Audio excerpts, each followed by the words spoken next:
৯১ বছর বয়সেও শিক্ষার স্বপ্ন যার চোখে অমলিন, তিনি আমাদের সবার প্রিয় রবি দাদু। উজ্জ্বল পুকুরের মাটিতে আজও তিনি এক জীবন্ত অনুপ্রেরণা।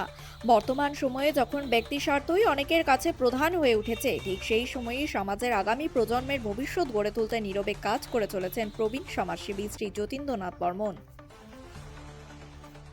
যাকে সবাই ভালোবেসে ডাকেন রবি দাদু নামে। তিনি শুধু একজন প্রবীণ নাগরিক নন, তিনি এই এলাকার শিক্ষার ইতিহাসের অংশ। এলাকার প্রথম গ্র্যাজুয়েট হিসেবে বহু বছর আগে শিক্ষার আলো ছড়ানোর যে স্বপ্ন তিনি দেখেছিলেন, আজও সেই স্বপ্নকে বাঁচিয়ে রেখেছেন সমান নিষ্ঠায়। কোচবিহারের ঐতিহ্যবাহী জেঙ্কিন স্কুলের প্রথম উচ্চ মাধ্যমিক ব্যাচের ছাত্র ছিলেন তিনি। সেই সময় কোচবিহারের রাজ পরিবারের সন্তানের সঙ্গে একসঙ্গে পড়াশোনা করার অভিজ্ঞতাও রয়েছে তার জীবনে, যা আজও গর্বের স্মৃতি হয়ে আছে। শুধু শিক্ষা নয়, সমাজ গঠনের ক্ষেত্রেও তার অবদান অনস্বীকার্য। এলাকার বাজার, ক্লাব, মন্দির সহ একাধিক প্রতিষ্ঠানের জন্য তিনি উদারভাবে জমি দান করেছেন।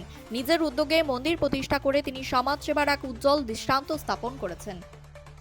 গ্রামের সাধারণ পরিবারের শিশুদের কম খরচে শহরের মানের শিক্ষা দেওয়ার লক্ষ্যেই তিনি আগে জমি দান করেছিলেন রবীন্দ্র শিশু নিকেতন সেমি ইংলিশ মিডিয়াম স্কুলের জন্য। তার সেই উদ্যোগে আজ বহু ছাত্রছাত্রী মানসম্মত শিক্ষার সুযোগ পাচ্ছে। আর এবার সেই ধারাবাহিকতায় খুদে পড়ুয়াদের মুখে হাসি ফোটাতে বিদ্যালয়ে দুটি দোলনা উপহার দিলেন ৯১ বছরের এই প্রবীণ সমাজসেবী। বিদ্যালয়ের প্রাঙ্গণে এক সংক্ষিপ্ত কিন্তু আবেগঘন অনুষ্ঠানের মাধ্যমে তারাই শুভ হাত দিয়ে দোলনার উদ্বোধন করা হয়। দোলনা পেয়ে শিশুদের মুখে ফুটে ওঠে নির্মল আনন্দের হাসি। অনেকেই জানায় এখন তারা আরও উৎসাহ নিয়ে প্রতিদিন স্কুলে আসবে। বিদ্যালয় কর্তৃপক্ষের বক্তব্য, রবি দাদু শুধু একজন ভূমিদাতা নন, তিনি এই এলাকার শিক্ষা চেতনার এক জীবন্ত প্রতীক।